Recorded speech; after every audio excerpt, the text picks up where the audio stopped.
네, 한 주간의 과학계 이슈를 알기 쉽게 짚어드리는 과학계 이슈 브리핑 시간입니다. 유승민 리포터와 함께합니다. 안녕하세요. 안녕하세요.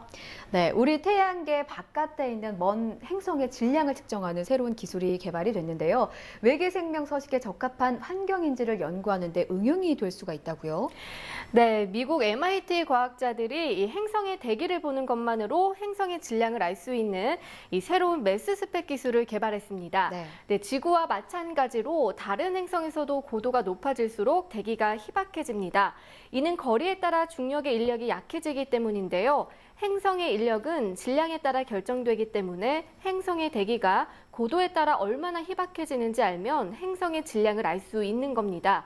네, 지난 20년간 확인된 외부 행성은 900개가 넘고 또 2,300여 개가 외부 행성으로 추정되고 있습니다. 질량을 알면 이 행성들이 암석형인지 가스형인지 또 대기 구성 성분이 무엇인지 등 생명체 서식의 필수 조건을 알 수 있는 겁니다. 네, 그렇군요. 자, 앞서 전해드렸습니다만 지난달 러시아에서 발사된 과학기술 위성 3호가 촬영한 외계 은하 사진이 처음으로 공개됐습니다. 자세히 한번 알아볼까요? 네, 지구에서 가장 가까운 이 안드로메다 은하 등을 근적외선 카메라로 촬영한 건데요. 네, 우리 은하와 비슷한 나선 은하입니다. 지구로부터의 거리는 200만 광년 떨어져 있습니다. 사진을 보면 가운데 있는 동그란 부분에서 이 타원형의 붉은 빛이 방출되고 있는 것을 볼 수 있는데요. 네, 기존 광학 망원경으로 촬영한 사진이 밝고 파란 빛을 방출하는 것과 비교가 됩니다. 광학 망원경은 젊은 별에서 방출하는 빛을 감지하는데요. 과학기술위성 3호의 근적외선 카메라는 상대적으로 늙은 별에서 나오는 사람의 눈으로 볼 수 없는 적외선 파장을 잡아냅니다. 네, 그렇군요. 자, 우리나라 암 환자가 갈수록 늘고 있는데요. 이 조기 발견으로 생존율도 높아진다고 하죠. 네, 보건복지부와 중앙암등록본부가 발표한 2011년 국가암 통계를 보면 2012년 1월 현재 생존한 것으로 확인된 암 경험자 수는 110만 명에 달했습니다. 2011년 새로 암에 걸린 환자는 21만 명으로 전년도에 비해 6% 증가했고 10년 전과 비교하면 2배 늘었습니다. 특히 한국인이 평균 수명인 81세까지 살 때 앞으로 10명 가운데 3, 4명은 암에 걸릴 것으로 추산됐습니다.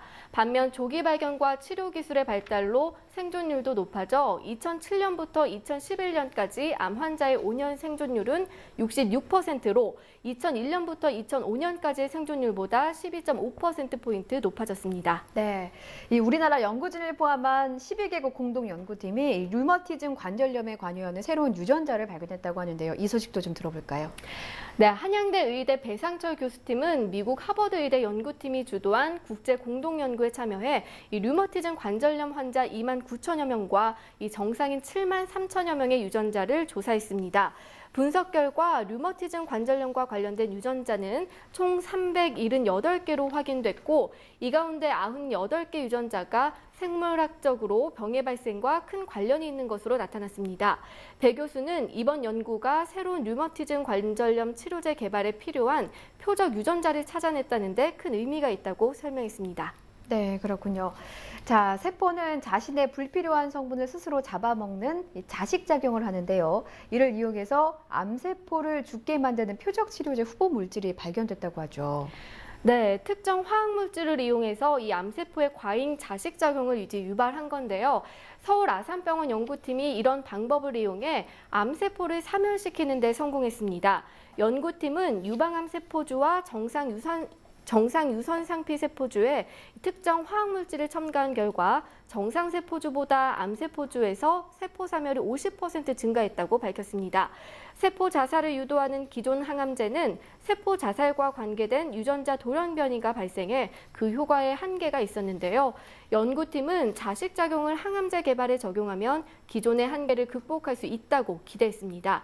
이번 연구 결과는 의학 전문 학회지 자식작용 12월 후에 실렸습니다. 네, 그렇군요. 자, 과학저널 네이처가 2013년에 10대 과학자를 선정해서 발표했습니다. 어떤 과학자들이 이름을 올렸습니까?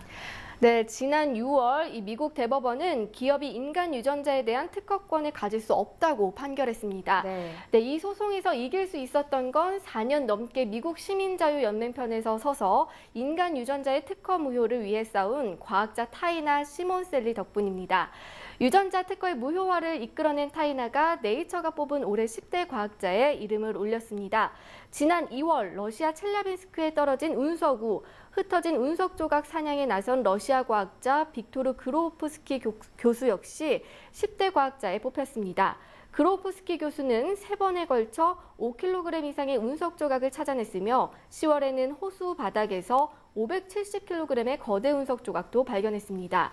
이 외에 인간 복제배아 줄기세포를 만드는 데 성공한 미국 오리건대 슈크라트 미탈리포프 교수와 에이즈에 감염된 채 태어난 신생아를 약물 치료로 완치에 성공한 존스 홉킨스대 데보라 퍼스트 박사 등이 10대 과학자의 이름을 올렸습니다. 네, 한 주간의 과학계 이슈 알아봤습니다. 유승민 리포터 수고했습니다. 네, 감사합니다.